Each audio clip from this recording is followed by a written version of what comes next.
On this day in history, we remember the remarkable individuals who shaped our world. Welcome to Who Died Today in History, where we honor their legacies. From artists to leaders, their impact lives on. If you find their stories meaningful, like, subscribe, and hit the bell to stay connected. Carroll O'Connor, the actor and screenwriter best known for his portrayal of Archie Bunker in All in the Family, died of a heart attack on June 21, 2001, at the age of 76. His passing marked the end of an era in American television, one in which sitcoms became platforms for national conversations about race, gender, class, and generational tension. O'Connor's death was not sudden or scandalous, but it was deeply symbolic. A quiet farewell to a performer who had helped redefine what television could be. O'Connor's Archie Bunker was both beloved and controversial. Introduced to audiences in 1971, Bunker was a working-class bigot whose outdated views were frequently challenged by his more progressive family. O'Connor's genius lay in humanizing Archie without condoning him. At a time when America was wrestling with civil rights, the Vietnam War, and feminist movements, O'Connor's performance mirrored national divisions, forcing viewers to confront uncomfortable truths through laughter. That he died in a vastly different media and political landscape only underscored how much had changed, and how much his work helped shape that evolution. The immediate aftermath of his death included heartfelt tributes from co-stars, journalists, and cultural commentators.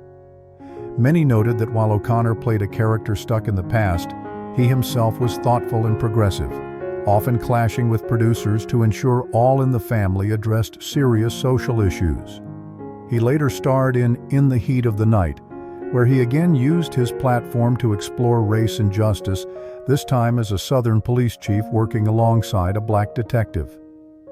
O'Connor's passing did not spark a cultural shift in the way that political assassinations or tragic overdoses might, but it did trigger a wave of nostalgia and reflection.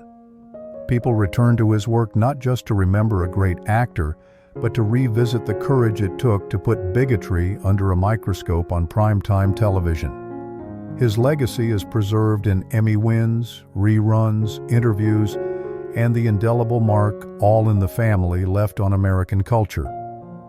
Carroll O'Connor's death reminds us that some figures shape society not through policy or protest, but through the art of portrayal. By holding up a mirror to our flaws and contradictions, he helped generations laugh, think, and change. In doing so, he became more than a performer. He became a teacher in the disguise of a curmudgeon. Gailard Sartain, the beloved American character actor known for his richly comic Southern charm and memorable roles in film and television, passed away naturally at the age of 78. Though his death did not dominate headlines, it marked the quiet departure of a performer who had been a comforting, familiar face across decades of American entertainment. Sartin's career reflected the values of a transitional era in media, from the rise of sketch comedy and variety shows in the 1970s to the family-oriented films of the 1990s. Beginning as a regular on Hee Haw, Sartin brought a folksy, relatable energy to his work that resonated deeply with Middle America.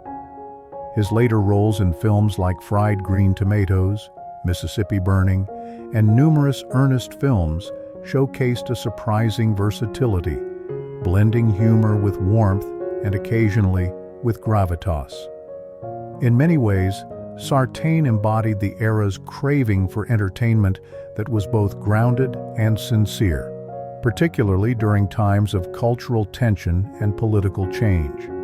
His passing was met with tributes from fellow actors, comedians, and fans who remembered him as a scene stealer, never the lead, but always the heart. The consequences of his death, while not seismic, sparked a renewed appreciation for the character actor, a role often overlooked in discussions of Hollywood greatness. Sartin's work exemplified the idea that authenticity, even in supporting roles, can deeply impact audiences and become part of the cultural fabric. In reflecting on Sartain's legacy, one sees the enduring appeal of those who make us feel seen and understood. His portrayals often echoed small-town sensibilities, offering dignity and humor without mockery. In this, he represented an America that valued humility, resilience, and laughter, especially in uncertain times. Sartain's death reminds us that cultural memory is not always built on spectacle, but on familiarity and affection. While he may not be immortalized in marble or epic biographies, his legacy endures through reruns, film archives, and the comfort his performances continue to provide. As viewers return to his body of work, they honor a craftsman who proved that even the quietest roles can leave the loudest echoes, reminding us that greatness often comes with a drawl, a smile, and a perfectly timed laugh. I put a lot of effort into researching and creating these stories every day. If you enjoy this content, please consider subscribing, liking, and leaving a comment. Your support means a lot. Also, I recently opened channel memberships for those who want to support even more closely. Thank you for being here. Niccolò Machiavelli, the renowned Italian diplomat, philosopher, and political theorist, died on June 21, 1527, in Florence at the age of 58, reportedly from natural causes, likely related to stomach illness. His death, though quiet, came at a tumultuous moment in Italian and European history, a time of shifting power dynamics, foreign invasions, and crumbling city-states. His passing marked the end of a life steeped in political instability, intellectual daring, and controversial legacy building. Machiavelli lived during the Renaissance, a period of profound cultural rebirth, but also one of ruthless political fragmentation. Florence, his lifelong home, was under constant threat from the Medici family, from French and Spanish armies, and from internal revolution. His career was shaped by this chaos. He served as a senior official in the Florentine Republic, only to be exiled when the Medici returned to power. It was during this exile that he wrote his most famous work, The Prince, a brutally pragmatic guide to power that would cement his name in history. His death coincided with the sack of Rome by the armies of Charles V, a catastrophic event that symbolized the decline of Italian independence and the rise of foreign domination. The loss of Machiavelli at this moment echoed the broader collapse of the civic ideals he once championed. Although he was not widely celebrated at the time of his death, his ideas would soon ignite fierce debate across Europe and beyond. In the immediate aftermath, Machiavelli's works were regarded with suspicion. The Church placed The Prince on the index of prohibited books, and his name became synonymous with cunning, manipulation, and political amorality. Yet over time, scholars began to appreciate his realism, his keen observation of human behavior, and his contributions to political science. Far from being a villain, he came to be seen as a pioneer, one who dared to describe politics not as it should be, but as it truly was. Machiavelli's death reminds us that legacy often outlives reputation. While he was marginalized in his own time, later generations immortalized him through art, literature, political discourse, and academic thought. His name became an adjective, Machiavellian, both a critique and a testament to his lasting impact. Through his words, he achieved what so many rulers could not: enduring influence, not through conquest, but through the pen. James Rado, co-creator of the groundbreaking 1967 musical Hair, died of natural causes on June 21, 2022, at the age of 90. His passing marked not only the loss of a major theatrical innovator, but also the fading of a generation whose art helped redefine the cultural and political landscape of the 1960s and beyond. Rado's work was inextricably linked with the values and upheavals of his era. Hair was more than a musical. It was a manifesto of youth rebellion, anti-war sentiment, sexual liberation, and racial inclusivity. It premiered at a time when America was deeply divided over the Vietnam War, civil rights, and generational change. The show's nudity, rock score, and defiance of conventional storytelling broke every Broadway rule, yet it resonated with a country in turmoil. Rado, alongside co-writer Jerome Ragney and composer Galt McDermott, became a symbol of this creative resistance, channeling the voice of a restless generation. His death came decades after Hair's explosive debut, in a world still wrestling with many of the same issues the musical spotlighted: systemic injustice, political polarization, and debates over personal freedom. In this light, Rado's death was not just the end of a life, it was a reminder of the enduring relevance of artistic protest.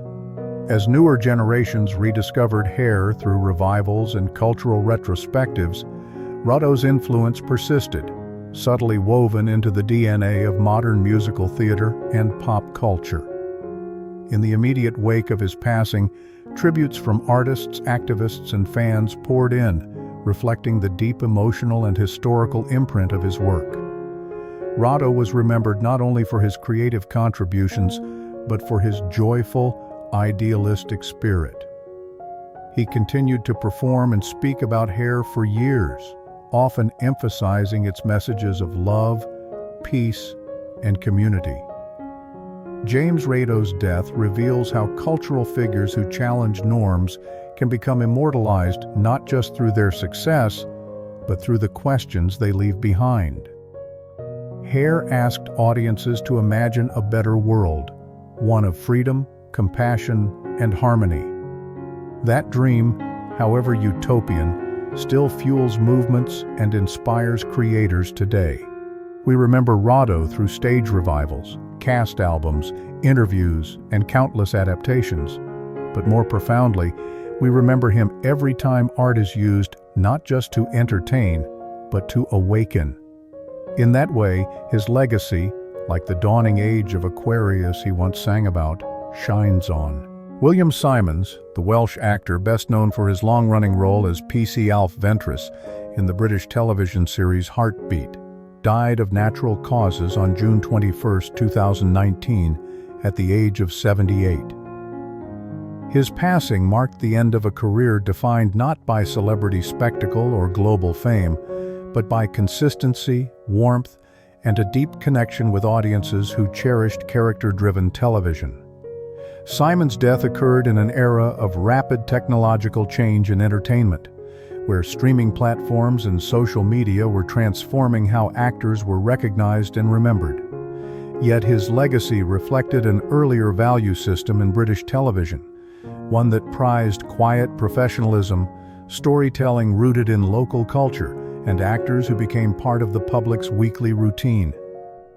For 18 years, Symonds brought steadiness and understated humor to Heartbeat, a show set in 1960s Yorkshire that offered viewers nostalgia, community, and a gentle escape from modern anxieties. His portrayal of Alf Ventris, a chain-smoking, wise-cracking desk sergeant with an encyclopedic knowledge of the criminal underworld, resonated not because of grand heroics, but because of its grounded realism. Symonds embodied a Britain that valued duty, modesty, and dry wit, qualities that were increasingly rare in a media landscape obsessed with spectacle and scandal. The immediate response to Symonds' passing was heartfelt but modest, mirroring the nature of his career. Former co-stars and fans praised his kindness, his craft, and his long-standing commitment to his role. There was no global media frenzy, only a quiet chorus of gratitude from those who had grown up with his presence on screen. Yet, his legacy lives on. Reruns of Heartbeat continue to draw viewers, and his character remains a touchstone in British television history. In an age of fast fame and even faster burnout, Symonds represents a different kind of star, one whose light doesn't flash brightly and fade, but instead glows steadily over time. William Simon's death reminds us that greatness is not always measured in headlines or awards. Sometimes, it lies in the quiet assurance of a job done well, week after week, year after year. We commemorate such figures not with statues, but with stories, ones that play on television sets long after the credits roll, keeping their memory alive in the rhythms of everyday life. John Lee Hooker, one of the most influential figures in blues music, died of natural causes in his sleep on June 21, 2001, at his home in Los Altos, California, at the age of 83. His death marked the end of an era for the blues, a genre deeply woven into the fabric of American cultural history and born from the struggles and resilience of the African American experience. Hooker's life spanned some of the most transformative periods in American history: the Great Migration, the Civil Rights Movement, and the globalization of American music. Born to a sharecropping family in Mississippi in 1917, he brought the Delta blues to an urban, electrified setting, becoming a vital bridge between rural tradition and modern sound. His style, raw, rhythmic, hypnotic, stood apart from more polished blues contemporaries. Songs like Boogie Chillin' and Boom Boom didn't just entertain, they pulsed with the heartbeat of working-class Black America. When Hooker passed away, the blues world mourned deeply. But his death also reignited public interest in the origins of American popular music. It reminded listeners that rock and roll, soul, and even hip-hop were indebted to artists like Hooker, whose music emerged from a place of hardship and spiritual endurance. In many ways, his death underscored the vanishing presence of first-generation bluesmen and the importance of preserving their legacy. Though Hooker lived to see himself honored, inducted into the Rock and Roll Hall of Fame, and awarded a Grammy Lifetime Achievement Award, his death prompted a fresh wave of tributes, reissues, and documentaries. These not only celebrated his music, but also explored the social conditions that shaped it. Jim Crow laws, segregation, economic hardship, and the migration to northern cities like Detroit and Chicago, where Hooker found his first real audiences. His passing reflects a broader human truth: how mortality often renews our appreciation of cultural ancestors. We immortalize artists like John Lee Hooker through more than just albums or accolades. He lives on in the grooves of vinyl records, in the riffs of aspiring guitarists, in smoky blues clubs, and in the spirit of resistance and expression his music carried. Hooker's life and death remind us that power doesn't always come from positions of authority. It can rise from a single voice, a guitar, and a truth too deep to deny. Elliot Roberts, a defining force in the music industry and longtime manager of legendary artists like Neil Young and Joni Mitchell, died of natural causes on June 21, 2019, at the age of 76. While his passing may not have made global headlines in the same manner as the stars he managed, within the music world, it marked the end of a crucial chapter in the development of modern American rock and folk. Roberts's death came in a time when the music industry had shifted dramatically. Streaming services dominated, major labels had evolved into tech-driven giants, and artist autonomy was increasingly prized. Yet Roberts represented an era where artist-management relationships were deeply personal, built on trust, loyalty, and shared values rather than metrics and algorithms. His quiet but commanding influence shaped the careers of some of the most iconic voices of the 20th century. Roberts wasn't just a manager, he was a protector of artistic integrity. His work reflected the challenges of the 1960s and 1970s, a time when artists sought to merge music with social and political consciousness. Managing Joni Mitchell, Jackson Browne, and later Tom Petty and Tracy Chapman, Roberts championed not just sound, but substance. His clients often resisted commercial pressures, pursuing truth through song, even at the risk of alienating mainstream audiences. Roberts supported them unwaveringly, his loyalty often described as rare in a notoriously cutthroat business. The immediate consequence of his passing was a wave of heartfelt tributes from artists who credited him not only for their careers, but for preserving their vision. Neil Young, perhaps his closest collaborator, described him as the greatest manager of all time. These tributes revealed how much Roberts's presence had shaped not just individual careers, but the overall direction of artist-driven music. Elliot Roberts's death underscores a timeless truth. The people behind the curtain can shape culture just as profoundly as those on stage. In remembering him, we reflect on how legacy isn't always built in the spotlight. It can be crafted through devotion, through belief in art, and through resistance to compromise. We immortalize figures like Roberts not through statues or bestsellers, but through the enduring power of the music he helped bring into the world. Every time a needle drops on Blue or Harvest, a part of Elliot Roberts echoes forward, a quiet architect of sound, memory, and meaning.